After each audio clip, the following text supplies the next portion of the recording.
que solo habláis Python en la intimidad, seguramente esta mesa va a ser interesante también por el hecho de que la realizamos justo cuando faltan 4 días para unas elecciones generales en las que venimos, además, viendo ya desde las últimas elecciones autonómicas cómo el universo digital que rodea todo lo que tiene que ver con la política y la sociedad ha cambiado.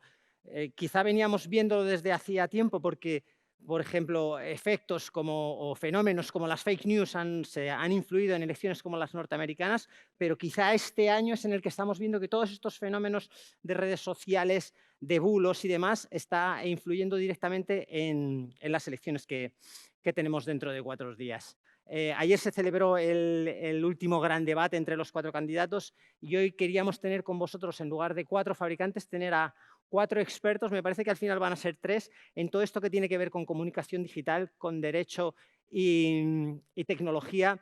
Y vamos a intentar desentrañar algunos de los asuntos que yo creo que son importantes para todos nosotros, porque vivimos en una época en la que hemos alcanzado, o nos creemos que hemos alcanzado, las mayores cotas de democracia, de posibilidades de participación en la sociedad, de posibilidades de opinar a través de redes sociales, a través de medios de comunicación digitales, y sin embargo nos hemos convertido también, aunque no lo creamos, aunque quizá los más jóvenes no lo estén viendo tan claramente, en una de las sociedades más vulnerables, no solo porque los sistemas digitales son vulnerables, sino porque nuestras mentes están demostrando cada vez ser más vulnerables. Estamos sometidos al clickbait, a las fake news, a los engaños, a los bulos, a redes de bots que crean perfiles falsos en Twitter. Estamos sometidos a todo este bombardeo de mensajes que pueden estar manipulados o que pueden provenir incluso pues de granjas que están expresamente dedicadas a esta manipulación, ¿no? Y como creemos que este tema es de máximo interés para todos vosotros y sobre todo en un periodo en el que estamos en elecciones y que luego en mayo vamos a tener otras elecciones al Parlamento Europeo y las autonómicas, y creemos que es del máximo interés.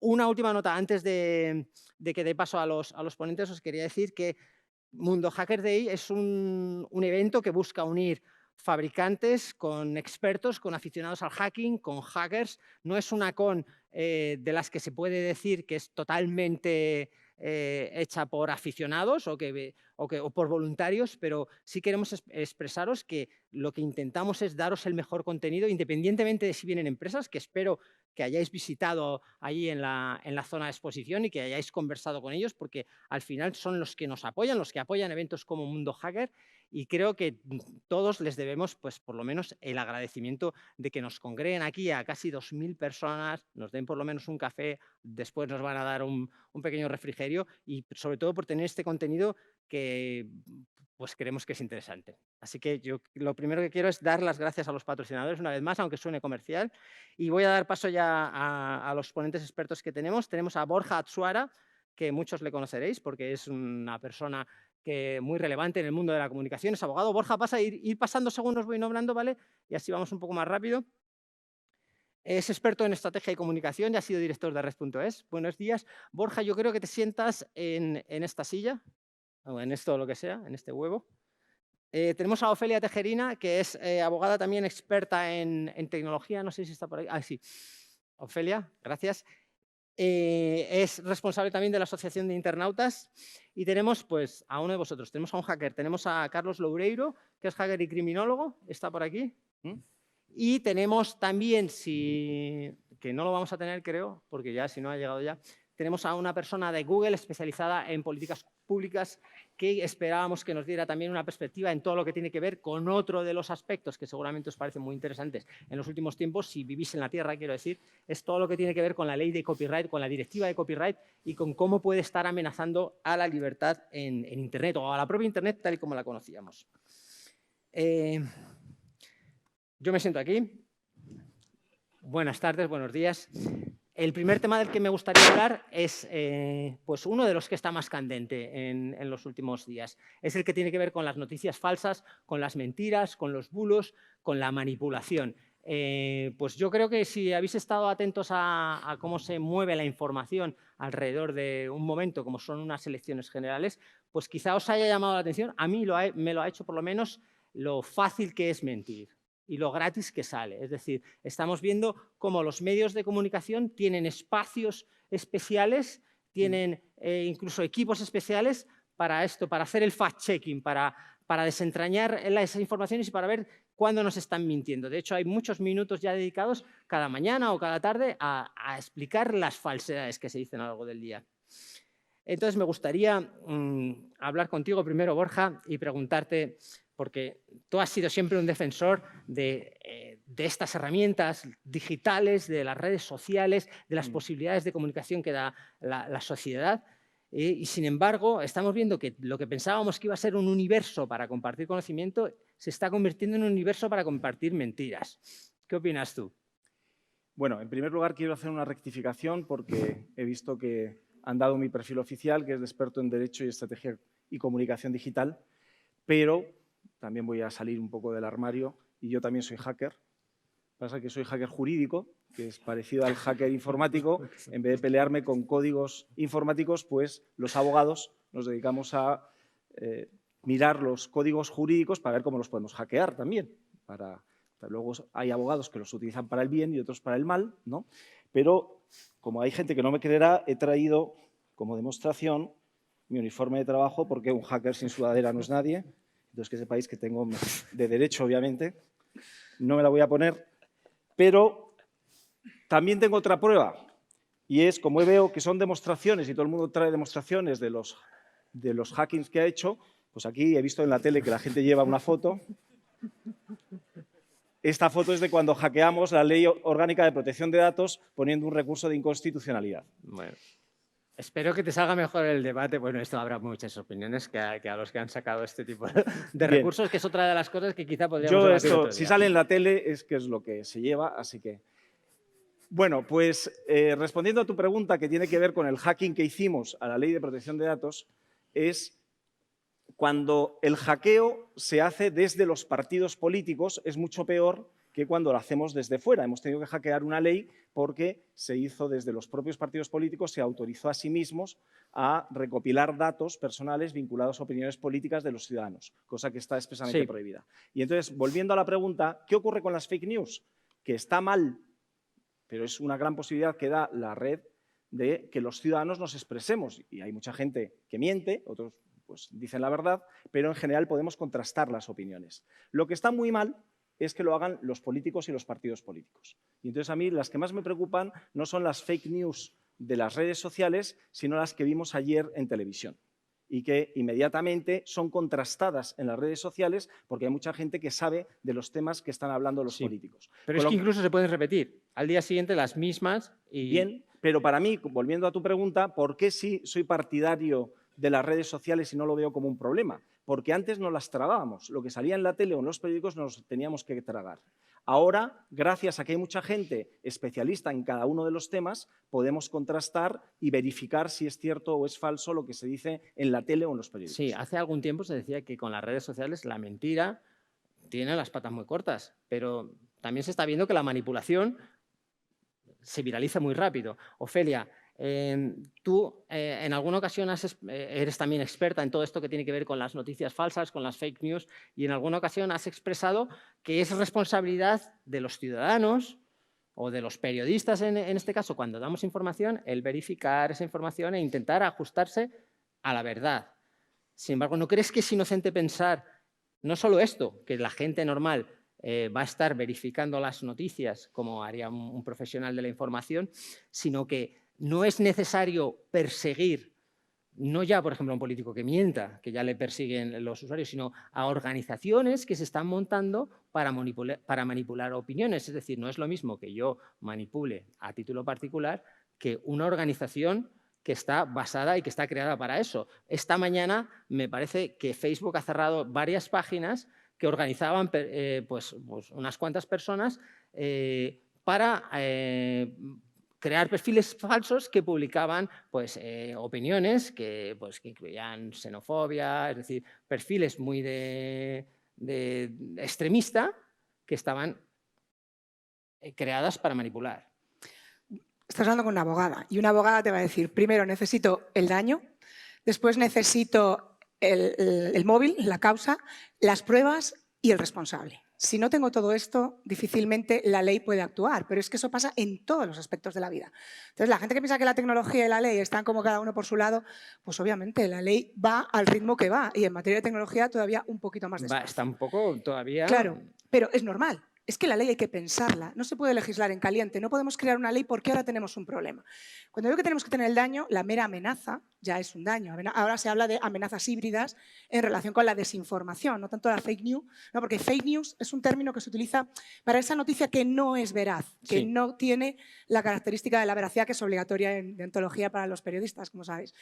Luego tenemos la desinformación, que esa ya es la manipulación con un objetivo claro, con el objetivo de hacer daño, de provocar una consecuencia dañina. Esto es lo que la Comisión Europea nos está diciendo que tenemos que trabajar. Pero además es que tampoco es nuevo. Creemos que acaban de aparecer las fake news. No, llevan años entre nosotros.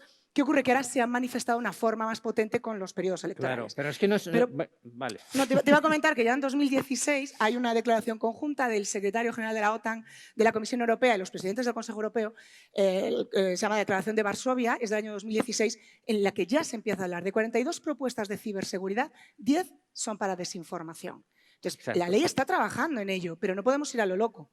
En cuanto a la ley, las pruebas, ¿cómo conseguimos la prueba de autoría? No es tan fácil, pero si la conseguimos, si tenemos recursos materiales para conseguir la prueba, entonces pondremos Pero sí se sanciones. podría limitar, entiendo yo, que soy un paleto, es decir, yo como individuo puedo crear 10 perfiles anónimos porque me da la gana, porque en uno quiero opinar de fútbol, porque en otro quiero opinar de política, por lo que sea, para ejercer mi libertad de expresión. Pero eso es muy distinto que yo monte una empresa para crear perfiles o bien creados por personas humanas o bien de manera automatizada para influir o para vender, ¿no? Es decir, y eso ahora mismo es lícito. Yo puedo montar una empresa con 50 personas dedicadas 8 horas al día. De hecho, se está viendo que en Twitter se están creando perfiles para opinar y se crean de 9 de la mañana a 5 de la tarde y se está viendo que son perfiles falsos por eso. Es que jurídicamente ya está calificado, son amenazas híbridas, son amenazas, son ataques potenciales coordinados y sistemáticos contra un objetivo. Entonces, eso ya está jurídicamente definido. El problema no es la definición Pero el objetivo jurídica. puede ser lícito, quiero decir. Si vas a provocar un daño, no. O sea, la porque mera amenaza para una estabilidad institucional o de un propio Estado, la mera amenaza a la estabilidad de unas elecciones, eso ya está legislado. Quiero decir que no. Es difícil de aplicar, por supuesto, pero la mera amenaza, eso ya va a provocar un daño a las bandas organizadas. De hecho, en el Tratado Fundacional de la Unión Europea hay un artículo que es la cláusula de solidaridad. En Europa ya los propios Estados europeos se pueden coordinar frente a un ataque, catástrofe natural o catástrofe humana. No es fácil de encajarlo, porque ¿cómo se produce el ataque? Y sobre todo, ¿quién es el autor y de dónde viene? Entonces, ¿cuáles son los potenciales estados afectados? Cuando tengamos todo eso definido en las pruebas, podríamos aplicar una ley además incluso de carácter internacional. Pero aquí el problema, nos llevamos a la base. El siguiente problema, perdona, que es que yo creo que es al que vas tú, es que las leyes en Internet no las están haciendo, o sea, las pueden hacer la Unión Europea, las puede hacer el gobierno de Estados Unidos, la puede hacer el gobierno español, pero los gigantes de Internet muchas veces son los que luego pueden hacer o deshacer o hacer funcionar o no ciertas leyes. Creo que Carlos nos dará un buen punto en lo que que es la esa empresa privada ocupándose de cuestiones de Estado y las obligaciones del poder público de proteger a la ciudadanía. Pero de las grandes esferas, como son las grandes empresas y el poder público, vámonos al ciudadano. ¿Qué hace el ciudadano ante esto? Tenemos que aprender a no creernos todo lo que nos llega por medios digitales. Pero el problema ya no es el medio de comunicación social. Estamos aprendiendo a golpes, además. Claro, el mayor de los problemas nos lo estamos encontrando con las redes de mensajería privada. Ni siquiera son las redes sociales. Entonces, ¿qué hacemos con el responsable de la mensajería privada? ¿Tiene que controlar todas las comunicaciones y censurarlo? Las comunicaciones privadas, porque ya es fastidiado, por no decir otra palabrota, que controlen los contenidos en la red. Me estoy refiriendo a cualquiera de los 5 grandes que controlen los contenidos online, en las redes sociales en abierto, en blogs, en páginas web, en periódicos como administradores, me da igual. Pero ¿y la mensajería privada qué hacemos con ella? Los frentes son muchos. No, sobre todo porque además, no sé, Carlos, seguramente lo sabéis todos, desde el punto de vista técnico es muy difícil controlar lo que se vierte en determinadas redes de mensajería, medios de comunicación que van cifrados de extremo a extremo. Pues hay gobiernos como el chino que ejerce su fuerza para evitar que algunas aplicaciones como WhatsApp y demás puedan funcionar para poder espiar activamente lo que hacen sus ciudadanos, pero en otros ámbitos y en otros países como Europa esto es imposible o es posible. A ver, aquí también hay que hacer hincapié en un punto, ¿vale? El cifrado punto a punto está bien entre el usuario y el receptor, que es de lo que estamos hablando, que es el cifrado. Sin embargo, pensemos que todos esos mensajes y demás pasan por un servidor central. En ningún momento esas aplicaciones te están diciendo que esos datos se guardan cifrados, con lo cual pueden estar en texto plano. Esas compañías, de todas formas, son las que proveen el cifrado, como en el caso de Telegram. Ellos pueden descifrar, ver el contenido, con lo cual sí podrían ver los contenidos que son lícitos o ilícitos. Pero la gran pregunta es lo que apuntaba Ofelia. sí, que es la censura. O sea, no puede una compañía decir que es lícito o que es ilícito, porque en determinado punto a lo mejor estamos hablando de que estamos censurando determinadas opiniones que no son ilícitas, pero que la compañía sí declara lícitas. Pero al final, lo cierto es que pues, compañías como Facebook actúan como jueces y legisladores. Hombre, mira, tenemos con nosotros al cuarto ponente, el cuarto hombre. Es Antonio Vargas, que es Public Policy Manager de Google España, que yo creo que es importante. Buenos días, que intervengas también en esta cuestión. Estamos hablando de que los gigantes de Internet, como Google, son también muchos los que hacen las leyes que nos gobiernan, ¿no? A veces en conflicto con las leyes que podamos darnos los ciudadanos. ¿Qué Sí, opinas tú de efectivamente, esto? por alusiones me tocaba participar, Sí, ¿verdad?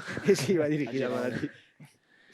Sí, sin tener demasiado el contexto de lo que se acaba de decir, es verdad que en muchas ocasiones son los términos y condiciones de las plataformas que usa la mayor parte del mundo las que van creando pues esa especie de derecho consuetudinario, ¿no? Lo cual no significa que deba ser la única norma que exista. Creo que ha habido muchas menciones a Facebook y ahí no me meto porque conozco poco cómo funciona la plataforma. Sí, pero por ejemplo, estamos viendo cómo pues a veces hay polémicas, quizá lo hablaremos después, con lo que tiene que ver con las directivas de copyright y cómo funcionan pues, redes como YouTube, ¿no? Y el contenido, cómo se puede, digamos, moderar a priori o cómo se puede censurar a priori sin que los ciudadanos puedan ejercer su poder. Borja, es que lo que pasa es que no has contestado toda esta pregunta. ¿Tú qué opinas de cómo se deben controlar fenómenos como el de los perfiles falsos? Es decir, el ejemplo que yo ponía antes era el de yo puedo crear 10 perfiles, pero si alguien tiene una granja de perfiles, eso a cualquiera entiende que eso no es lícito. Bien. Bueno, es que como estamos respetando los turnos, no podíamos No, interrumpirnos. de verdad, yo creo que para hacerlo dinámico, tranquilo. esto no es el debate de Antena 3. Me estaba mordiendo la lengua, ya me estaba haciendo sangre. A ver, lo que ha dicho esta mañana Facebook y Twitter también, cuando ha cerrado cuentas, es no por el contenido, aunque luego decían que eran instancias de una ONG norteamericana, que era por contenido xenófobo y tal, han sacado un comunicado diciendo que no es por el contenido, que es porque incumplían los términos y condiciones de uso a la hora de crear las cuentas, que eran cuentas anónimas, bots, etc. Entonces, yo creo que es muy importante distinguir, porque entrar a analizar la veracidad del contenido es muy complicado, ¿no? Y contenidos inadecuados. Y dice, oiga, yo también soy abogado, a mí hábleme de criterios de ¿son contenidos legales o ilegales? Y si son legales, ¿por qué los borra? Porque la libertad de expresión está incluso para decir cosas que puedan molestar a otros, siempre que no traspases la única norma, ¿no? la única frontera que es la ley. Bien, pero hay otro tema. La veracidad de los contenidos lo dejamos para los jueces, pero el pluralismo informativo sí se puede ver alterado si haces, como hacen los ataques, por ejemplo, de negación de servicio, una red de bots para atacar, ¿no? Bueno, pues si estás viralizando una noticia falsa, lo de menos es que sea falsa, porque si solo lo publica una persona no se entera nadie. El problema es que está viralizada de forma artificial y entonces hace que se altere la percepción que tiene la gente y al final, cuando le bombardeas con una mentira, se la acaban creyendo. Con lo cual, lo que pueden hacer las redes sociales, y lo están haciendo, es atacar por ahí, por las cuentas que son falsas, las redes que son redes de bot y que están bombardeando con noticias falsas. Pero insisto, no por la falsedad o el contenido de la noticia o de la opinión, sino porque es falso y es lo que contraviene o incumple los términos y condiciones de uso de la red social. Sí, pero bueno, eso lo deja un poco en en una zona muy gris, ¿no, Carlos? Yo no sé a nivel técnico, lo que sí te puedo decir es que todos hemos visto cómo han evolucionado los perfiles falsos de Twitter, que antes eran muy fáciles de detectar, pero ahora empiezan a haber aplicaciones o sistemas con inteligencia artificial y demás, pues que empiezan a imitar cada vez mejor a un humano que crea un perfil. Yo no sé en un futuro qué podemos esperar de esto. A ver, el tema de la simulación humana es algo que ya se viene viendo. Pensemos, por ejemplo, programas como Selenium, que tú le podías automatizar la simulación humana de cómo iba el humano, pues pinchando en determinada parte de la web y demás.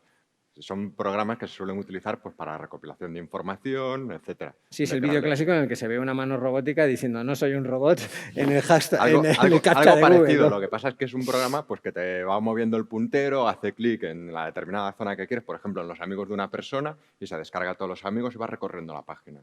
Con lo cual, la simulación humana ya existía a navegación a nivel de web.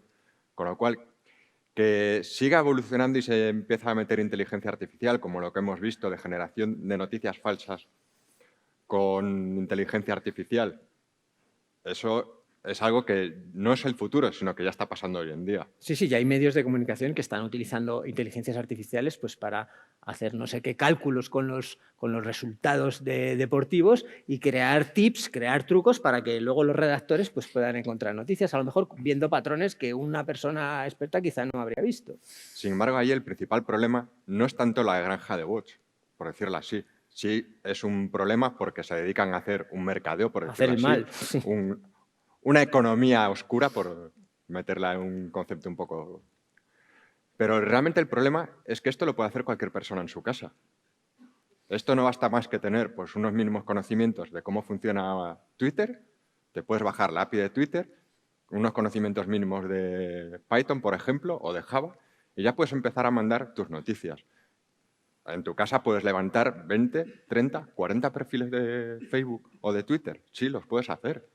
Muchas veces te bloquean porque estás levantando perfiles muy seguidos con la misma dirección IP, pero también hay mecanismos al alcance de cualquiera, con unos conocimientos mínimos, que te permite cambiar esas direcciones IP, con lo cual puedes ir saltando, saltando, saltando y generar 40. Con esto puedo decir que una persona de 12 a 40 años, incluso más, puede tener su propia granja, o sea, su propio difusor de noticias falsas, de bulos o lo que sea, con unos conocimientos medianos. ¿Qué es lo que pasa? Que el principal problema es que las redes sociales han abaratado el coste y el tiempo. Me explico. Esto es algo que se venía haciendo ya desde muy antiguo, por decirlo así. En las guerras, ¿quién no lanzaba de uno de los bandos panfletos desmoralizando a las tropas? Eso tenía un coste que tenías que ir con unas máquinas que eran las vietnamitas, imprimir panfletos, escribirlo y distribuirlo. Eso con las redes sociales hoy en día no hace falta. Sale muy barato. Coste cero, una conexión a Internet y difusión inmediata. El problema es la inmediatez. Encima, el usuario está desbordado de información. Hoy en día estamos conectados a Internet las 24 horas del día. Llevamos nuestra cuenta de Twitter en el teléfono móvil, nuestra cuenta de Facebook, nuestra cuenta de no sé qué. Nos llegan alertas de periódicos. Sí. ¿Cómo discriminamos? No hay capacidad. O sea, ya el problema que tenemos hoy en día en nuestra sociedad es el pensamiento crítico. Exactamente, Sin pensamiento crítico no somos capaces de discriminar o pensar de manera crítica la noticia que nos llega. Si encima estamos desbordados de noticias y no nos entra más en nuestra taza porque la tenemos llena de líquido ya, la asumimos como cierta y estamos contribuyendo a difundirla. Yo no sé si hay cifras del número de personas o del porcentaje de personas que últimamente ya solo se informan a través de redes sociales y a través de grupos de WhatsApp, pero es verdad que muchas veces al final del día pues es que casi has visto más noticias en los grupos de WhatsApp porque siempre hay alguno que está mandando informaciones o incluso en redes sociales que lo que estamos viendo en los medios convencionales. Por eso te miraba, Ofelia, porque tú defiendes, y tú, Borja, también defiendes esto, la responsabilidad personal de defenderse frente a las mentiras. Si pero quieres, a veces... quiero decir que Exacto. la libertad, hay gente que está encantada con las cosas que le llegan, porque es lo que quiere. Y hay otros que dicen, oye, esto me parece un poco raro, voy a contrastarlo. Pero es peligroso. Bueno, será peligroso. Es peligroso. Pero esto Sí. es como cualquier... Porque se ha visto, por ejemplo, que hay una relación entre el tipo de personas que se informan a través de grupos de WhatsApp o de redes sociales y el tipo de ideas que acaban teniendo Mira, esas a mí personas. esto me recuerda a una noticia que ha salido, y además tú me entenderás que me conoces. Ha salido hace poco una noticia de que las croquetas están manipuladas, no son caseras, las hace todas una empresa Para y Mercadona. distribuye, no sé. Entonces la croqueta lo que hacen es deformarla un poquito para que parezca que no es lo Exacto. mismo, pero aquí hay algunos que están encantados, yo misma estoy encantada con la croqueta, venga como venga, pero hay gente que quiere saber y ahí es donde pedimos esa libertad, en poder distinguir dónde está la información. Ya no digo real, porque hablamos de veracidad. La veracidad no implica la verdad, porque la verdad no se puede definir, eso es peligrosísimo. ¿Quién define la verdad y para qué? La ley no puede entrar ahí, eso por supuesto. Por eso se habla de veracidad en el informador. Estamos hablando del problema, la creación tecnológica de esos De hecho, bots. todos los medios convencionales, perdona que te interrumpa, o muchos de los grandes medios convencionales ya al final de su página web tienen un pequeño sello de la organización, de fact-checking, Claro, de pero verificación de eso noticias. eso es positivo, que nos apoya. dejen la libertad de ver dónde está el contenido y de contrastar. Si empiezan a censurar contenidos, ya la libertad me la está cortando. Por ahí vamos mal con la censura de contenidos. Luego hay otra parte importantísima y es el papel del periodismo. El periodismo es el cuarto poder. Y el periodismo, cuando es manipulado el periodista, ahora vivís, y te lo digo a ti porque lo sabes, vivís a golpe de clic. Para dar la exclusiva tienes que ser el primero en lanzar la información. Y no te paras a contrastar. Que yo no contraste, que soy la ciudadana, mal. Pero que un periodista no contraste, muy mal. ¿Por qué? Porque eso llega al poder. Y cuando la información manipulada, la desinformación, llega a los que tienen que tomar las decisiones, Pero es que tú vives ahí en un es mundo, donde el Estado tiene un mundo problema. utópico, Ofelia, porque si tú ves ahora mismo cuántos periodistas hay, bueno, que los hay muchos, que no siguen las mínimas reglas deontológicas en su Pero trabajo. si causan un daño tienen una responsabilidad civil y tienen leyes que se les aplica porque es su trabajo. Y tienen que respetar la ley en ese sentido. Pero, con permiso del moderador. No. Que, a ver, estamos desde la mentira descarada, manipuladora y tal, hasta la línea editorial de un medio. ¿Nos atreveríamos a decir que la línea editorial en sí mismo ya es una fake news y que van a dar un sesgo, ¿no?, de las noticias? Pues yo, por ejemplo, con los verificadores se ha puesto tan de moda que ya no solo hay verificadores neutrales y objetivos, sino que cada periódico se dedica a verificar lo que ha dicho un político, normalmente el que, desde su prisma, el que no le cae bien, ¿no? Sí. Con lo cual tampoco sabes si creerte lo que dice el verificador de un medio de comunicación con una línea editorial concreta. Con lo cual dices, ¿cuál es la solución? Tener pensamiento crítico, no creerte nada, seguir el principio del Internet, de que lo que en Internet parece raro es raro.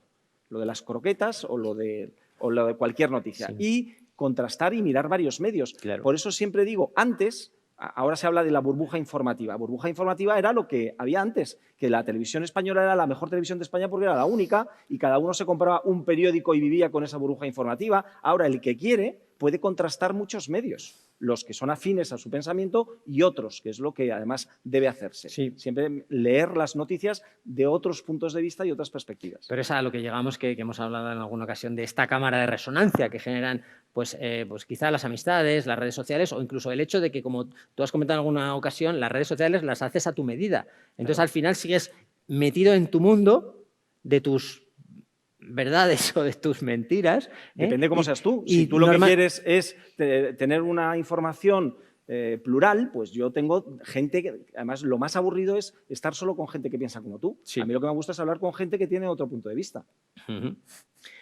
Antonio, ahora yo creo que ya sí que tienes algo de contexto para hablar de esto. Es los que estáis detrás de estas grandes redes digitales o que sois, digamos, los grandes dueños de la Internet, ¿qué responsabilidad crees que tenéis y qué posibilidades tenéis de crear herramientas para defender a los usuarios, como decía Carlos, de inteligencias digitales o de cibercriminales que cada vez son más sofisticados a la hora de crear estas herramientas?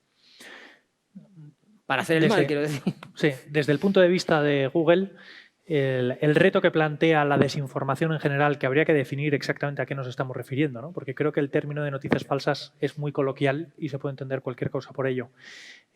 Se entiende por desinformación, según la Comisión Europea, aquella información que es creada deliberadamente engañosa con la intención de dañar o de desestabilizar a una institución. Entonces, este es el reto de la desinformación, que creo que es muy distinto a que un medio de comunicación pueda cometer un error al informar de los datos. Por ejemplo, una portada en un periódico ofreciendo una foto que no es real, ¿no? Se la han colado al periódico. Es un error, no es un intento de engañar, ¿no? Del mismo modo puede haber distintas líneas editoriales u opiniones políticas, y esto no es desinformación. Ante el reto de la desinformación, como ante el reto de la falta de información o misinformation o información errónea, nosotros estamos convencidos de que la clave, la vacuna contra ello es el pensamiento crítico del que hablábamos. Y por eso en España hemos lanzado hace apenas 2-3 semanas un proyecto que pretende formar en pensamiento crítico a jóvenes y adolescentes con el reto de que sean 30.000. Pero eso es un poco quitaros la patata caliente de encima, ¿no? No, al revés. Yo creo que es... Como nosotros no somos, es que es lo que decía Facebook, ¿no? Si nosotros no somos medio de comunicación, aquí esto, nosotros solamente dejamos que la gente opine. Yo creo justo lo contrario. O sea, que el error sería que unas plataformas que en realidad son unas empresas con ánimo de lucro y además basadas en el extranjero y con una visión distinta de algunos derechos fundamentales a las que se tienen en Europa, sean las que decidan qué se va a permitir y qué no, qué es verdadero y qué es falso, qué va a estar disponible y qué va a ser inaccesible, quién puede publicar y quién no. Esta decisión me parecería muchísimo más arriesgada que formar a la ciudadanía en una madurez que ha tenido la humanidad siempre en el mundo offline, ¿no? Pues empecemos a tenerla también en el mundo online. Esto no quita que las plataformas deban desarrollar herramientas para garantizar que sus contenidos sean lo más saludables posibles, para que la experiencia de los usuarios sea lo más positiva posible. Y en ese sentido, ¿qué herramientas se han desarrollado? Pues en el caso de Google, sabéis que el algoritmo que tiene el buscador tiene más de 200 parámetros. Estos se ajustan cada día.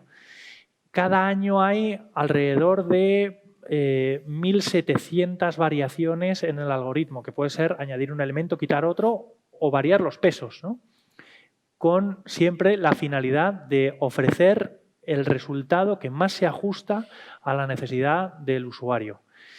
Está claro que para fíjate una qué empresa, responsabilidad es esa ya la que estás diciendo. efectivamente, pero una empresa cuya misión es ordenar la información del mundo y hacerla accesible y útil. Y eso todo no es público. La desinformación. Todos esos algoritmos no son públicos. No, por supuesto. Cada plataforma utiliza los algoritmos que estima oportuno para ofrecer el resultado que entiende más útil para sus usuarios. Y los usuarios de las distintas plataformas son diferentes.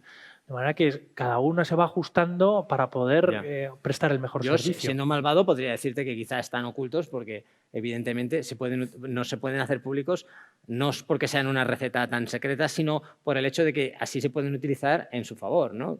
Quiero decir, eso sería lo que... Pero yo te preguntaría, ¿cuál es su favor? ¿No? Vender más publicidad, por ejemplo, o favorecer sus propios servicios, como ha sucedido pues, en estos meses cuando la Comisión Europea pues, ha ido contra Google, por ejemplo. Pero es más bien lo contrario. La multa que ha puesto la Comisión Europea a la parte del buscador en Google Shopping es precisamente por destacar como anuncio otra cosa. Aquí estamos hablando de resultados orgánicos, ¿no? Estamos hablando del algoritmo que mueve el buscador. Mientras en una red social o en un medio de comunicación o en cualquier web se monetiza más cuanto más tiempo pase un usuario en esa web o cuantos más clics haga que le deriven a otra web de esa misma landing page, en el buscador es más bien lo contrario. Es cuanto menos tiempo tarde el usuario en encontrar lo que busca y salir, más éxito ha tenido el buscador. Dinos, Carlos. Yo te decía esto también porque a veces cuando se habla de inteligencia artificial o de Big Data y demás y todas estas cosas, el problema que se detecta es que como esos algoritmos no están claros, pues puede suceder que las inteligencias artificiales pues puedan usarse o tengan un tinte xenófobo, por ejemplo, ¿no? Es decir, eso es lo que ha pasado muchas veces cuando, por ejemplo, me parece que fue Microsoft que hizo un bot para opinar en Twitter y al rato se vio que iba aprendiendo con su Machine Learning y iba aprendiendo a ser xenófobo, por ejemplo. Desde luego, la discriminación o el sesgo que puedan tener los algoritmos es algo que cualquier empresa está muy preocupada en ir mejorando, porque es lo que va a hacer que pueda ofrecer un mejor servicio y, por lo tanto, que vaya a tener más éxito y más visitantes. Si alguien está buscando recetas de cocina y lo que encuentra son resultados de agricultura llevándole a los ingredientes, poco tiempo va a durar ese buscador. Y en el mundo de los buscadores, pero también ocurre en las redes sociales, el competidor está a un clic de distancia. Y los competidores son igual de gratuitos que uno. De manera que, al final, uno vive de la relevancia pero no solo, de la reputación que tiene ante ese público. Carlos, ¿qué ibas a decir? Vale, aquí también me gustaría hacer hincapié en una cosa, que las aplicaciones de las que estamos hablando, redes sociales, etcétera, buscadores, son gratuitas. Aquí hay un problema de base. Si son gratuitas, es que el usuario es la mercancía. Ahora vamos a pasar a ese Esto tema. no es Sí. verdad. Igual que uno no es la mercancía de Telecinco, ¿no? Y es gratuito. O uno no es la mercancía de los 40 principales. Bueno, pero es que, el modelo de eso ha financiación cambiado es mucho distinto. en ¿no? el mundo digital. Este es un topicazo que yo creo que ha sido, pues, que está en todas las comidillas de la calle y que ha sido especialmente empujado por aquellos que tienen un modelo de negocio distinto, que es de una suscripción y que por lo tanto entiende que si es gratuito para el usuario es que él está siendo el producto. Creo que no, pero desde luego los datos son el producto para muchas empresas, eso no hay que olvidarlo. El escándalo de Cambridge Analytica o el escándalo de... Uy, se me ha ido ahora el nombre de la empresa de los seguros, de ¿cómo es? Da igual, en cualquier caso, la clave de esos negocios y de muchos negocios que están surgiendo es la información que tienen de los usuarios. Es decir, y si los usuarios no cedemos ese permiso para manejar esa información, pues muchos modelos de negocio no funcionarían, De lo que no hay duda es que incluyendo el de Google. no somos el producto en sí mismo. Nosotros no somos el producto. Es decir, yo si le doy los datos a una empresa, esa empresa no puede hacer lo que le dé la gana con mis datos. No es como si yo vendo una casa, te vendo una casa, tú con esa casa puedes hacer lo que te dé la gana. Pero con mis datos no puedes hacer lo que te dé la gana y me los tienes que devolver o dejar de utilizar cuando yo te lo diga porque la ley lo dice. Eso es lo que dice Con la lo cual, ley, sí. Bueno, es que se utilizan estos términos, pero no es una venta de datos. Somos, de alguna manera, proveedores de servicios, pero no de dato personal, sino de comportamientos. Lo que les interesa a estas empresas, más que Ofelia hace esto y esto, que también, ojo, les interesa mi comportamiento, porque de eso viven, de ofrecer lo que la gente quiere. La desinformación vive de lo mismo. Las fake news viven de lo mismo, de ofrecerle a la gente lo que quieren oír. Por ejemplo, para detectar un problema para detectar una solución para el tema de fake news, lo primero que tenemos que pensar es lo que decía antes. Prevención es la educación, detección y cómo frenarlo y buscar la autoría. Pero ¿cómo vamos a conseguir eso si no somos capaces de detectar como sociedad nuestra vulnerabilidad? En Ucrania, en el año 2015-2016, hubo un problema gravísimo con la desinformación y la manipulación de elecciones. ¿Por qué? Porque esta gente que crean con la inteligencia artificial, los bots, la tecnología, lo hace todo. Ojo que detrás hay humanos. Esos humanos lo primero que hacen es decir vulnerabilidades de esta sociedad. ¿Qué les gusta, qué no les gusta, qué necesitan, qué quieren oír? Y atacan ahí. Nos dan yo no he dicho nunca que se lo creen los bots por iniciativa propia. Y esto te lo digo detrás, claro. Relacionándolo con lo del Cambridge Analytica. ¿Qué problema teníamos con la ley de protección de datos cuando empezamos a trabajar en el recurso? Era, si crean bases de datos de perfiles ideológicos, clasifican a los ciudadanos por su ideología política. ¿Para qué puede servir eso? Caray, quieren tu comportamiento para darte lo que quieres oír, pero no es un dato estadístico. Cuidado, que las estadísticas son datos disociados que se pueden utilizar. Y eso, en principio, a mí que utilice Google, toda esa información disociada me da igual. Lo que me preocupa es cuando eso se asocia a Ofelia, le gusta, hace, piensa. Cuidado, en la clasificación de ciudadanos para utilizarla y llegar a la manipulación de unas elecciones a través de desinformación. Es un problema que hemos tenido toda la vida, pero ellos no tienen por qué tener la responsabilidad de censurar esos contenidos. Necesitamos la libertad. Pero sí de cómo se usan. Perdona, Carlos, ¿qué ibas a decir? Nada, que la parte que estaba apuntando es lo que está diciendo Ofelia. Que, a ver, yo cuando digo que nosotros somos la mercancía, es que son nuestros datos. Las empresas lo que están almacenando es, ya sea en las redes sociales o cuando ejecutamos búsquedas, esas búsquedas quedan almacenadas. Las redes sociales lo que están haciendo es, por ejemplo, si le doy el like a me gusta estos 3 libros, están recopilando información de que a ese usuario que vive en determinada zona y demás le gustan esta clase de libros. Pero no penséis a nivel individual, pensar a nivel grupal y de vuestros amigos. Van a saber que la gente con la que te codeas y que son tus amigos tienen gustos parecidos en libros. Que a lo mejor difieren en música. Ojo, que también están almacenando la música. Cuando dais likes a los partidos políticos, también están viendo los likes de los partidos políticos. El perfilado no es solo a nivel ideológico, es también a nivel cultural, es a nivel de marketing. Es decir, aquí lo que estamos hablando es que no solamente las compañías almacenen los datos, sino que esos datos, como bien apunta la compañera Ofelia, se están vendiendo sin conocimiento de los usuarios. Por otro lado, también cuando se esa yo creo que es la clave. Esto, desde luego, en el caso de Google no es cierto.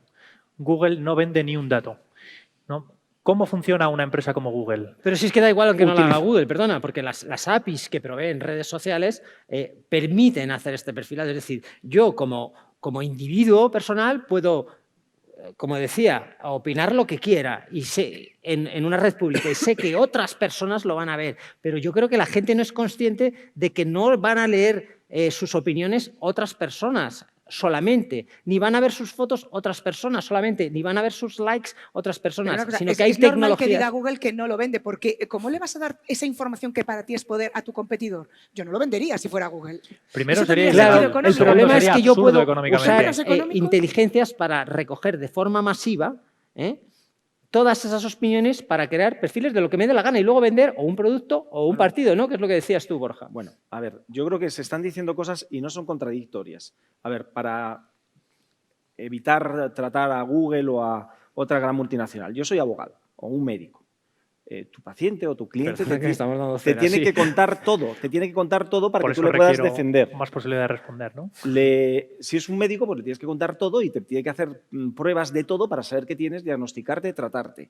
Entonces, dar datos en sí mismo no es malo si se lo das, por ejemplo, a tu banco a través de los formularios, del uso de tu tarjeta, tal. Tiene muchos datos tuyos de tu comportamiento que además tiene una traducción económica muchísimo. Si es para prestarte mejor servicio, eso no está mal. Si luego con esos datos hace otras cosas que tú no has autorizado, es lo que hay que perseguir y lo que la ley prohíbe. Pero es lo mismo que si un médico anda por ahí contando la enfermedad que tienes o cómo te han ido los análisis. Acaban de meter a un policía en la cárcel porque se dedicaba a ligar en las plataformas de ligue y luego acceder, gracias a que era policía, a sus datos, que además incluso historiales clínicos, que no sé cómo podía hacerlo. Pero bueno, con lo cual dices, la única plataforma en la que nosotros somos el producto son las de ligue, que eso sí son los productos cada uno de... Pero los otros, nuestros datos, lo necesitan para dos cosas, o bien para prestarnos servicios más personalizados, o bien, una vez que los segmentan, los disocian, entonces eso sí que lo pueden dar anunciantes para que nos hagan publicidad porque es su modelo de negocio. Pero el problema con los políticos, con la Ley Orgánica de Protección de Datos, es que no eran datos segmentados, no dice eso la ley y por eso presentamos el recurso de inconstitucionalidad. Dicen datos personales, es decir, asociados a personas físicas identificadas o identificables. Si hubieran dicho datos segmentados para conocer los problemas, las preocupaciones de la gente y poder modular las propuestas, ahí no hay ningún problema. Pero es que dicen datos personales vinculados a opiniones políticas. Y yo pregunto, ¿qué es una opinión política? Que te gusten los toros es una opinión política. Que estés a favor de la custodia compartida es una opinión política. Que tengas amigos gays también puede considerarse que tiene trascendencia política. Todo es político en una sociedad. Con lo cual, dice, no, voy a emitir una opinión política. No, tú estás en una conversación y estás diciendo muchas cosas. Sí. Y todo eso se puede recopilar. Y se pueden hacer patrones y se pueden hacer perfiles personalizados, no segmentados. Y ese es el problema. Más allá de la propaganda, a mí no me preocupa que me manden propaganda electoral. A mí lo que me preocupa es que existan bases de datos con perfiles ideológicos. Bueno, y que las utilicen para realizar estudios que tomen decisiones automatizadas sobre esos perfiles. Bueno, es decir, pero es que ya solamente la recogida automatizada ya da miedo, ¿sabes? Porque es lo que yo digo, que yo puedo publicar en mis redes sociales lo que me dé la gana y sé que lo van a leer otras personas, pero no habría que poner un límite a los motores de ingesta, que son los que están continuamente explorando las redes sociales, Internet, para extraer esa información que no sabemos lo anonimizada que está. Completamente cierto. ¿Y cuál debe ser ese límite? El que quiera el usuario. Es decir, el usuario tiene que tener siempre la capacidad de gestionar lo que se está recabando de datos suyos, que sea capaz de saber cuántos datos tiene cada empresa de él, que pueda eliminarlos, que pueda decidir que dejen de recabarlos, que pueda descargárselos y llevárselos a un competidor y cerrar ahí la cuenta. Los datos son y tienen que ser de los usuarios. No hay más alternativa. ¿Por qué tiene mucho sentido recabar información por parte de plataformas? Para poder personalizar la publicidad y, por lo tanto, que permita a los anunciantes segmentar qué mensaje quiere trasladar a cada uno y que sea esto mucho más eficiente. Ya está. Al anunciante no le interesa saber si es Pedro o Juan. Lo que le interesa es que es alguien que está buscando coches porque vende coches. Punto. Esto es lo único. Entonces, pensar que una plataforma puede querer vender datos, desde luego las habrá. Pero si no tiene permiso para esto... Pero sí información que se saca de esos datos. Es decir, porque cuando yo creo un motor de ingesta que es capaz de ver mis fotos de Instagram, no solo las mías, sino para saber por dónde voy, qué tipo de ropa uso, el tipo de colores que me gusta llevar puesto, para luego vendérselo a una tienda para que me ofrezca un jersey. Entonces, la utilización de datos personales en las redes sociales para cualquier uso, eso también está regulado y además ya ha habido sentencias. Una de las últimas más llamativas fue sobre la utilización de una imagen que había en una red social en un perfil de una persona, un periódico, ya hablamos de un periódico y de algo muy concreto contra una persona. Una noticia de una sentencia condenatoria por X. Y el periódico, para ilustrar la noticia, cogió una imagen del perfil de esa persona. La sentencia del Tribunal Supremo fue que no se pueden utilizar esas imágenes ofrecidas en esa red social, porque esa persona las pone, o sea, tus datos personales los colocas en una red social para una finalidad muy concreta. Y la Ley de Protección de Datos que tenemos del año 92, con Reglamento de Protección de Datos Europeo y demás, y última reforma de la nuestra, bla, bla, bla, ley, nos dice que eso no se puede hacer, que es que esto no es de ayer, pero seguimos haciendo lo que nos da la real gana. Y todavía nos encontramos con una reforma legal en diciembre que le dice a un partido político: puedes coger datos de las redes sociales y hacer una base de datos para lo que te dé la gana, más o menos, no lo que le dé la gana, para sus fines políticos. Oye, yo no cuelgo esa información personal mía, que yo soy de las que digo responsabilidad del ciudadano, cuidado con lo que cuelga. Pero si yo cuelgo una información en una red social para comunicarme con mis amigos, 100 o menos, a ser posible, entonces, ¿por qué usted está utilizando esa información para vender camisetas en otro lado? Eso no se puede, es que no está permitido. O para vender un partido político. Entonces, ¿de qué estamos hablando? ¿De lo que se puede hacer con la tecnología, de lo que se puede hacer en la práctica o de lo que la ley permite? ¿O de las consecuencias que tiene la utilización de esa información de forma contraria a la ley? Borja, ¿qué ibas a decir? Quería incluir una cosa. No he traído la Constitución, si no os leía un par de artículos, pero el recurso de inconstitucionalidad que hemos presentado, entre otras cosas, era, aparte de contra el derecho a la protección de datos, que está en el artículo 18.4, está también contra la libertad de participación política y con la libertad de expresión ideológica. ¿Por qué? Porque cuando nosotros estamos en las redes sociales opinando, pues pensamos que, bueno, que lo leen con quienes estamos hablando, no pensamos que alguien lo va a captar y lo va a utilizar para mandarnos fake news de acuerdo a nuestro sesgo. Entonces, si ahora con la ley lo pueden hacer, yo ya soy menos libre de expresar mis opiniones en las redes sociales y, además, si me han mandado fake news para manipularme, también soy menos libre en mi participación política a través del voto. Con lo cual, y el Tribunal Constitucional ha aceptado, y además por unanimidad, el recurso.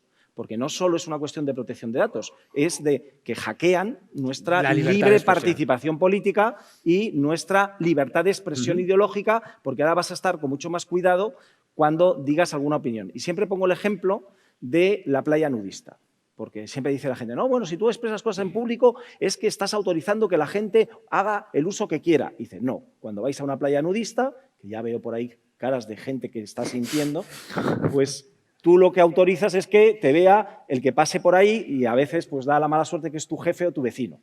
Pero se acabó, no estás autorizando que te haga una foto y la suba a las redes sociales o la envíe a tus conocidos. Pues lo mismo, nosotros cuando estamos en las redes sociales autorizamos implícitamente que los que están en las redes sociales lo vean y que interactúen con nosotros, no que lo saquen de la red social para publicarlo en un periódico, como decía la sentencia del Supremo. O sea, que quedaros con la imagen de la playa nudista y lo entenderéis. Muy bien. Vamos a pasar, si os parece, a otro tema que es igual de importante y además tiene mucho que ver con estas elecciones. Seguramente todos sabéis que las elecciones en España, pues el voto se consigna de manera manual y hay otros países en los que tienen sistemas más o menos automatizados.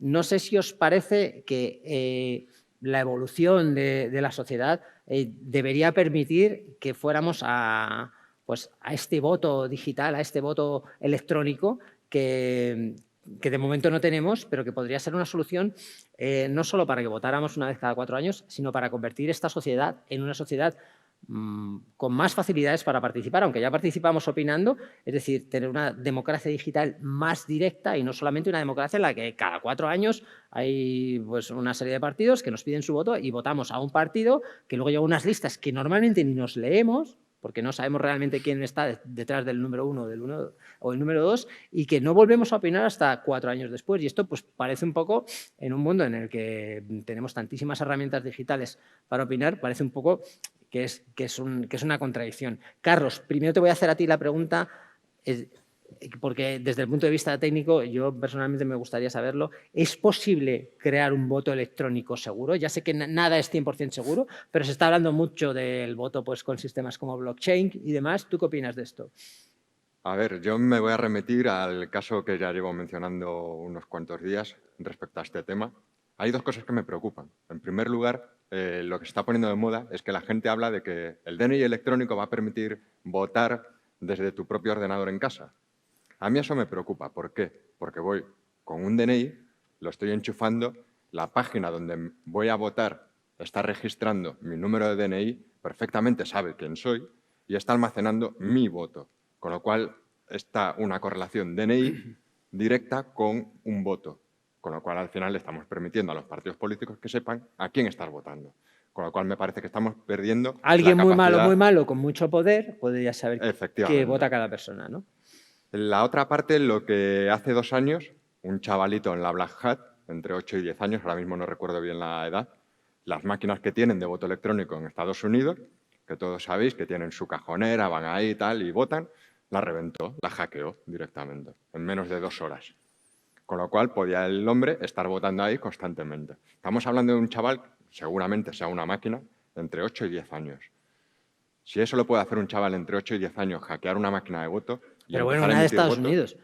ya, pero si aquí nos planteamos tener lo mismo, ¿qué medidas de seguridad vamos a implementar? ¿Como esas máquinas? Cuando las traigamos aquí. Porque es que estamos viendo también los fallos que estamos teniendo a nivel de seguridad de administración. Pensemos en el ataque recientemente que hubo en el Ministerio de Defensa. Sí. Nos hemos enterado al cabo de ¿cuánto? ¿De meses? De que estaban dentro. Que no fue la cosa más, o sí, eso no lo sabremos, pero que estaban ahí dentro y que no se detectó. Sí. Antonio esta mañana ha hablado en su ponencia de esto que llamamos el caos digital, ¿no? De cómo estamos en un mundo en el que no estamos en la 4.0, sino estamos todavía en una beta que viene de los años 90 y seguimos un poco en ella. ¿Vosotros qué opináis el resto? Ofelia, Borja... Creo que no Antonio. estamos preparados ni muchísimo. Llevamos desde Pero el no año lo estaremos nunca o quizá No me algún equivoco día. si digo que es de 2003, ¿no? La ley de firma electrónica y experiencias de voto digital. Ha habido voto electrónico en diferentes poblaciones, han hecho experiencias, pero creo que todavía no podemos asumir ese riesgo porque no tenemos recursos materiales, ya no digo para evitar que se manipule el resultado, sino para arreglar el desastre de esa manipulación.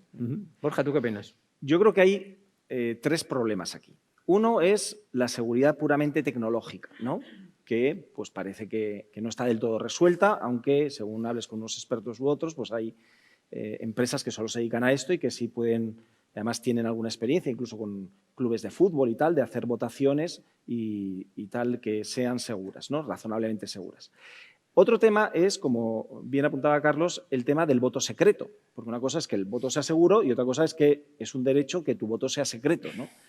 Pero luego hay otro tema también que a mí me preocupa y es que por muy seguro que sea y por muy anónimo que sea, la gente tiene que confiar en que lo es. Y entonces, como va a haber siempre la sospecha del pucherazo digital, ¿tú cómo convences a alguien que no tiene ni idea de tecnología que no, que es muy seguro y que eso es completamente anónimo? Si hay una mayoría de la gente que piensa que es posible el pucherazo digital, no lo uses. Porque es que da lo mismo la realidad. Lo importante es la percepción de la realidad y tú no puedes implantar un voto electrónico cuando no hay una sociedad madura que esté convencida de que eso es seguro y anónimo. Por mucho que tú se lo jures, porque habrá fake news que digan que no, que el gobierno sabe lo que has votado y ya tiene la lista de todos y cuando te presentes a una oposición cogerá los suyos y cosas así. O sea, habrá siempre fake news que vayan a minar la confianza en el voto electrónico seguro y anónimo. Y luego hay, aparte de esos 3, otro tema que es completamente distinto, que es la democracia digital. Porque yo puedo entender los votos electrónicos para cosas puntuales, incluso para algún referéndum municipal, no sé qué, unas decisiones. Lo que para algunos es la utopía de que todas las noches desde casa vamos a estar votando digitalmente todas las decisiones, él no ha estado nunca en una junta de comunidad de vecinos. Porque la gente no quiere ocuparse de los temas, quiere pagar a otro para que se ocupe. Entonces, yo creo en la democracia representativa cada vez más transparente y con evaluación de políticas públicas, rendición de cuentas, pero yo creo en la democracia representativa con mayor participación. Pero en el régimen asambleario digital ni lo quiero ni sería deseable. Tú lo que quieres es un TripAdvisor de los políticos. Por ejemplo. Pero sí sería interesante que en un futuro tuviéramos más herramientas De para- control, de rendición de cuentas, de evaluación, de transparencia, todo eso lo quiero.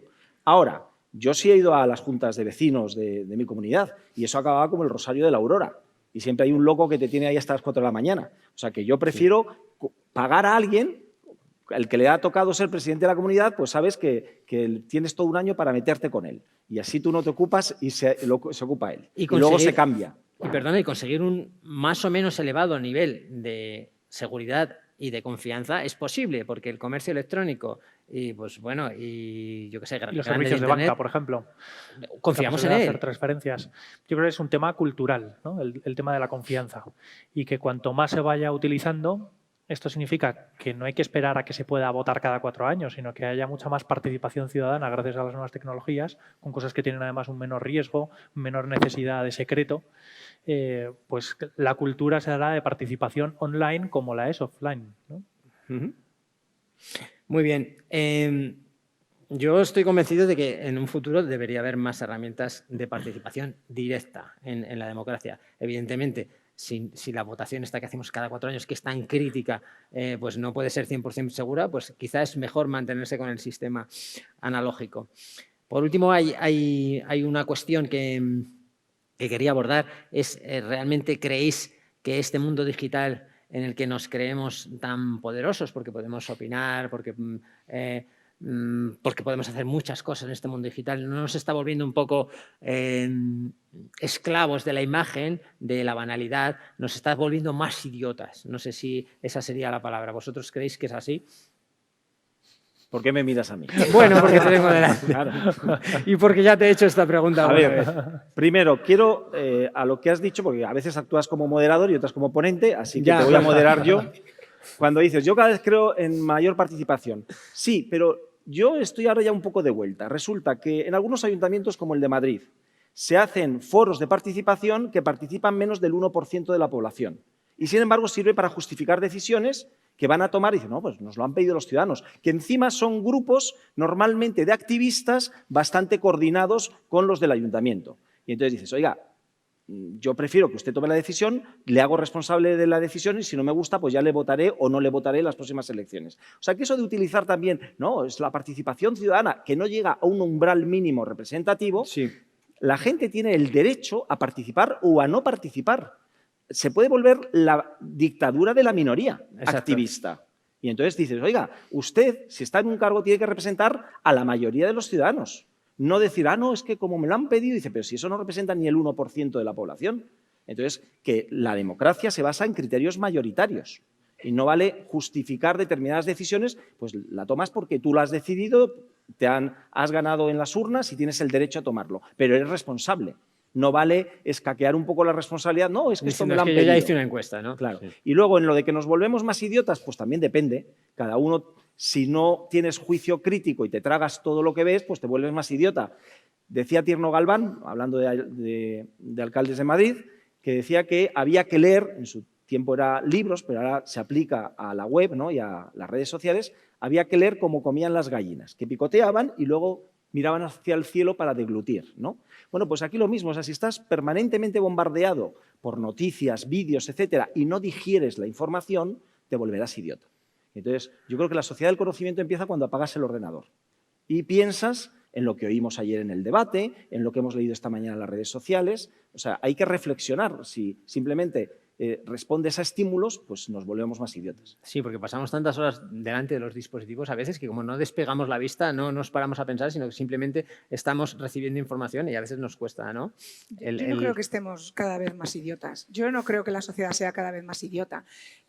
Yo doy clases también en la universidad y estoy en contacto continuamente con chavales de 19, 20 años que supone que son ya completamente adaptados, están ya adaptados al mundo digital, a recibir información así. A veces me cuesta explicarles qué es una fuente de información fiable o no fiable para hacer un trabajo, eso es cierto, pero es cuestión de ir educando a estos chicos con ese pensamiento más crítico, pero como nos pasaba a nosotros con la tele. ¿Cuántas veces hemos oído en casa lo que dice la tele no te lo creas todo? Millones de Pero veces. tú lees los timelines de Twitter, es que yo creo que hay mucha no. gente que es que no solo que no vayan a tus clases en la universidad, no es que nos sino que hay volvamos- mucha gente mira, que es que, o sea, que no ves somos un- más idiotas. ¿Qué ocurre? Que ahora hay más idiotas visibles, que antes no se les veía tanto. Eso por un lado. Y luego hay otra realidad, y esto la tecnología sí que nos lo ha dado. Somos cada vez más comodones. Y en relación con la desinformación, ese es otro de los puntos clave. Y es, me cuesta menos creerlo que averiguarlo. Exactamente. Entonces, cuando mi madre me manda no sé qué en el grupo de WhatsApp de la familia o esos grupos de WhatsApp de las madres del cole y padres que dicen no sé qué, porque es que lo ha dicho fulanita, esa gran fuente de información, ese oráculo de los dioses. Claro, es que chequéame esta información, ¿es verdad? Anda, hombre, búscalo tú. Entonces nos volvemos muy comodones y al final nos nutrimos, como las gallinas, comemos solo lo que nos gusta, solo por no investigar. Comodones sí, idiotas yo creo que para nada. Sí, de hecho ya hay incluso aplicaciones de fact-checking, ¿no? De verificación de bulos que te puedes instalar en el móvil Sí. porque es más cómodo, porque hay tantas fake news, ¿no? que circulan por los grupos de WhatsApp y demás, pues Son que al final útiles, claro. necesitas tener algo a mano porque es complicado, porque es que incluso estás viendo un debate y estás viendo a estas organizaciones como casi en tiempo real, ¿no? Diciendo, no, esto que acaba de decir pues no es del todo cierto. Carlos, ¿qué ibas a decir? Perdona. A ver, yo el primer problema, como apuntaba el compañero de Google, es bien que se utilice en el tema bancario y demás, pero es que en el tema bancario hay una repercusión, me explico. A mí, si me hackean la cuenta de mi pago online, hay un seguro que cubre y se soluciona. Tardará 1, 2 días y demás. El problema del voto electrónico, si se hackea y se emiten más votos a otro partido, Es que tienes a Trump ¿Qué de pronto. en el claro, gobierno. y entonces, ¿cómo arreglamos eso de repente? Es decir, ¿qué hacemos? Unas nuevas elecciones y si nos vuelven a hackear porque no hemos implementado las medidas, y otras elecciones y otras y otras. O sea, las consecuencias de eso son mayores. No podemos pensar de que un simple pago económico y se soluciona el tema. Y ahí también, respecto a lo de si nos estamos haciendo más tontos o no, soy de la opinión de Ofelia, que somos mucho más cómodos. Ahora, hoy en día, antes te tenías que, para aprender programación, te tenías que ir a la librería, comprarte, iba a decir un libro, pero es mentira, porque al final, sobre ese lenguaje de programación, te tenías que comprar 6 libros, te ibas con el tocho así. Hoy en día coges, te metes en cualquier lado, buscas y tienes un montón de información que muchas veces hasta te sobra. Y dices, madre mía, para quieto, que todo esto no puedo leerlo, vamos, ni en 10 años para aprenderlo. O sea, ahora ya estamos en la sociedad cómoda. Cogemos, vamos... Había un sociólogo, Bauman, que lo explicaba muy bien. Hablaba de la modernidad líquida. Estamos viviendo un mundo de sociedad de consumo, pero de consumo líquido plenamente. Con la información está pasando igual. Es plenamente líquida. Sí, se habla incluso de las relaciones interpersonales, ¿no? No Relaciones solamente líquidas, ¿no? interpersonales, sino Bauman lo que apuntaba era que en el momento en que estamos consumiendo algo, una noticia o algo, en ese mismo momento consideramos que está caduco, ya queremos otra cosa. Sí. O sea, no es como antes, que cogías, tenías tu libro, lo disfrutabas, incluso lo veías tiempo después y lo volvías a disfrutar. Decías, tal. No estabas deseando coger ya otro y devorártelo. Vamos a ver y vamos a ir un poco más pausados. El ritmo de vida que estamos llevando hoy en día es plenamente perjudicial. Precisamente por eso. Porque es que estamos abocados a asimilar información y como bien se apunta, hay que empezar a mirar para el cielo, respirar. Oye, aquí vamos a parar. ¿Y qué he asumido de información? Sí, nos volvemos una especie de bulímicos, ¿no? De la información, ¿verdad? Sí, Antonio, ¿tú qué opinas de esto? Vosotros... Bueno, yo creo que Internet ha ofrecido unas oportunidades que hasta ahora eran impensables y que el hecho de que todos los servidores del mundo puedan estar conectados y que podamos acceder a cualquier cosa ofrece unos beneficios en el consumo de información, en las capacidades de comunicación, en el entretenimiento y en la capacidad de consumo que son pues casi sin límites. Que una persona que no tiene ese pensamiento crítico o esa madurez personal tenga esta infinidad de oferta delante puede llevarle no solo a abrumarle, sino a paralizarlo o a que quede como desorientado, ¿no? Ante tanta posibilidad. Y por eso creo que cada vez es más importante el ayudar a las personas a madurar para sacar todo el provecho que la tecnología nos ofrece. que también ofrece retos. Y hay unos retos que son legales, otros que son tecnológicos. Ahora hablaremos de uno de ellos, sí. Pero desde luego las oportunidades que ofrece hace que claramente esta generación pues pueda estar soñando cosas que las anteriores no se les podía ni pasar por la cabeza, ¿no?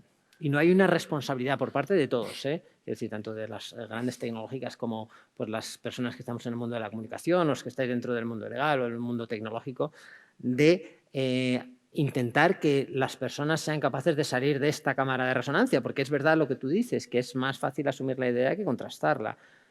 Pero mi pregunta es esa, ¿no tenemos cierta responsabilidad de ayudar a las personas a tener más espíritu crítico y sobre todo ser más permeables a otras ideas? Lo digo por el bien de la sociedad en general, porque se está polarizando muchísimo también el cómo opina la gente, ¿no?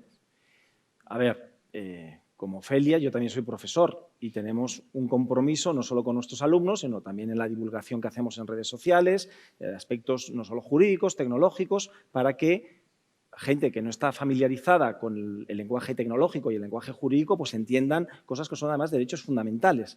Pero yo tampoco soy partidario de obligar a la gente. Es decir, ya decía Antonio Machado que de cada 10 cabezas, 9 embisten y una piensa. Y eso no se ha modificado. Y lo ves en las redes sociales. O sea, hay gente pues, que por mucho que tú quieras ir de papá Estado paternalista, pues lo que le gusta es lo que le gusta y no le vas a sacar de ahí. Sí puedes, si dices cosas interesantes y tal, pues que despertar alguna conciencia, que se vuelva un poco más crítica, que consulte otras fuentes, pero somos mayores de edad. O sea, a mí tampoco me gusta ese papel de ir como con superioridad diciendo estás equivocado, te voy a llevar por el recto camino y tal. Pues cada uno que haga lo que quiera, consuma la información que quiera y lo que sí tienes como, si tienes un mínimo de conciencia, pues hacer escaparatismo de explicar las cosas, hacer pedagogía y que cada uno tome lo que quiera, ¿no? Pero yo no creo que, sobre todo el Estado o las empresas, ¿no?, tengan que tratarnos como si fuéramos tontos, ¿no? Lo que tienen que darnos es las herramientas, desde luego, claro. las herramientas para que nosotros, si queremos, las usemos. Y el que no quiera, yo digo además, si es feliz así. Bueno, pero esa es la parte en la que yo te decía que quizá se puede discutir, ¿no? Es decir, es verdad que somos libres de tener las ideas que queramos, pero también hay cierta obligación por parte de la sociedad de hacernos personas que seamos más capaces de cambiar de opinión. Ilustrado. Está tan mal visto cambiar de opinión. Pero eso es el despotismo ilustrado. Yo ya estoy harto de mucha gente en redes sociales, ¿no? Y no voy a citar temas para no meterme en jardines, pero que actúan diciendo a los demás cómo tienen que pensar y cómo tienen que actuar. Bueno, pero entramos aquí en dos conceptos. Una cosa es la ética y otra cosa es la ley. Tú no le puedes decir a la sociedad, no puedes hacer esto, tienes que ser bueno. A ver, si ya están los límites legales. O sea, no puedes insultar en Internet. ¿Por qué? Porque si es grave es una injuria, que es un delito, y además por escrito y con publicidad, doble agravante, pues ya está la ley.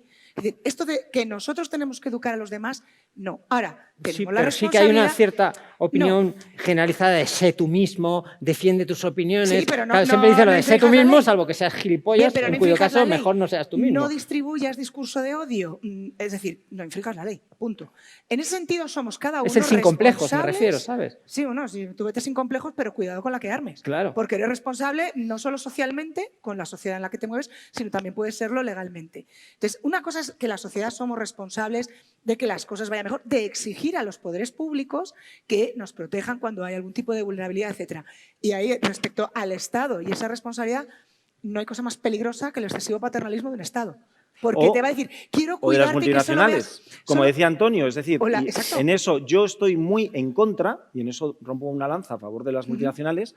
Algunas, como Google, lo vienen diciendo desde el derecho al olvido, que el Tribunal Europeo de Justicia dijo que era Google el que tenía que decidir si una cosa había que borrarla o no. Y por Google. Claro, pero, no, pero déjame terminar. Que ahora eres tú el que interrumpes. Te voy a moderar. Que digo que a mí lo que me preocupa, como decía Antonio, es que los criterios legales están claros. Y para eso estamos los abogados, los jueces, para decir, ¿qué es eso de contenidos inadecuados? ¿Quién dice que es un contenido inadecuado? Lo va a decir Facebook, Twitter, pero ya lo está haciendo. No, es que esto es, pero es que no tiene que ocurrir. O sea, el único criterio es el legal. ¿Y qué es eso de no vamos a hacer la conversación más amable? ¿Pero por qué vas a hacer la conversación más amable? Con la última directiva de copyright, que era el último tema que quería tocar, pues empresas como Google, es decir, YouTube, ya están haciendo una censura previa de contenidos. No es verdad, No sé si pero me que lo equivoco, diga pero ella. es así. Yo creo que has tocado antes un tema que es vital y es la responsabilidad. Creo que todos estamos de acuerdo como sociedad en que debemos ser responsables. La pregunta es, ¿cuál es la responsabilidad de cada uno? Esa es la clave. ¿Cuál es la responsabilidad del Estado? ¿Cuál es la responsabilidad del sistema educativo? ¿Cuál es la responsabilidad del individuo? ¿Cuál de la empresa? La directiva de copyright efectivamente viene a cambiar el régimen de responsabilidad en las plataformas. Hasta ahora, cualquier usuario que compartía un contenido en una plataforma era responsable de lo que estaba compartiendo por ese canal en concreto. Mientras que la directiva de copyright viene a decir que la plataforma va a ser responsable en el caso de que los usuarios hayan infringido los derechos de autor al compartir un contenido. De modo que yo, para curarme en salud, todo lo que pueda detectar con mi sistema o que otros puedan detectar con sus sistemas que infringe esta directiva de copyright, lo bloqueo. Eso es lo que se está haciendo, ¿no? De hecho, es que sería irresponsable no hacerlo. O sea, que si la plataforma va a ser responsable por cualquier contenido que cualquier usuario pueda compartir, en el caso de YouTube son 1.900 millones de usuarios. Son casi 500 horas de vídeo nuevas por minuto. Si va a ser responsable de la plataforma, en el caso de que cualquier sujeto en un pueblo de Cuenca comparta algo que está sujeto a derechos de autor, lo normal es intentar prever y evitar que eso llegue a estar disponible, porque el responsable no va a ser el que está compartiendo algo ilícitamente, va a ser la plataforma, ¿no? Carlos, ¿qué querías decir? Perdón. El problema aquí es el de siempre, que el Estado lo que está haciendo es diluyendo la responsabilidad. Las empresas no tienen que ser ni la policía, ni los jueces, ni los verdugos. La responsabilidad tiene que asumirla el Estado. ¿Con esto qué quiero decir? Que en ese caso es un ejemplo ese caso, ¿vale? En la que el Estado debería asumir la responsabilidad de cara a sus ciudadanos y decir, no, la plataforma no va a ser la responsable. Quien es el responsable es el usuario que está subiendo eso a esa plataforma. Pero es que es algo que el Estado viene haciendo. El Estado acaba de subcontratar el tema de la ciberseguridad en España. El Estado acaba de subcontratar el tema de la ciberseguridad por parte del Ministerio del Interior. Pero vamos a ver, es que están viendo ustedes que dentro de poco, si siguen subcontratando, vamos a tener a una policía privatizada en las calles. ¿Eso se lo imagina alguien? No. Pues con el tema de la ciberseguridad y la responsabilidad, el Estado no puede subcontratar ni dirigir a otros entes que no son nacionales. Porque entonces lo que tenemos es un problema de índole nacional y de seguridad ya de base, en la que el Gobierno está permitiendo que se le metan agentes externos y que tomen decisiones por ellos. No podemos hacer eso. Nuestro Estado tiene que ser responsable y decir, sí, tenemos este problema y lo vamos a asumir y vamos a dar respuesta. ¿Que no tengo el conocimiento? Pues cojo y me formo. Si mi policía o mi guardia civil o quienes sean no están formados, le tendré que dar formación y no subcontratar, porque si no, esto ya es casi la ley del salvaje oeste. Yo muy breve, porque además... Estamos sin tiempo, sí. Es que tú no lo sabes, Carlos, pero si hablamos de copyright, entre nosotros tres podemos estar aquí toda la tarde. Tendríamos que hacer una No sé. mesa Entonces, muy redonda. breve, y además yo en este caso estoy a favor de esas grandes plataformas, precisamente por ese argumento, porque el poder ejecutivo, legislativo y judicial ya están. No hay que desviarlo a las empresas privadas, y eso me parece terrible, esa delegación de poderes. Y creo que esa obligación y responsabilidad de cooperación que tenían antes las plataformas se ha convertido en una obligación de responsabilidad directa muy peligrosa, porque le damos la capacidad, no la obligación y la responsabilidad legal, que ahí sí que yo lo siento por vosotros, tenéis ese trabajo que hacer, pero a mí lo que me preocupa es que os están dando muchísimo poder para decidir lo que podemos ver y lo que no. Y ahora no queréis porque os cuesta dinerito, pero el día de mañana que por ley tenéis que decidir eso, os va a encantar. Muy seguro. Nos hemos quedado sin tiempo. Yo me tiraría horas hablando con estos ponentes. Muchísimas gracias, Borja. Gracias, Ofelia. Gracias, Carlos. Gracias, Antonio. Gracias a todos por estar con nosotros. Ahora tenemos un pequeño break de no sé cuánto tiempo, pero llega el momento del almuerzo. Así que daros muchísimas gracias por estar aquí y sobre todo también por haber venido a Mundo Hacker y aguantar hasta esta hora. Gracias.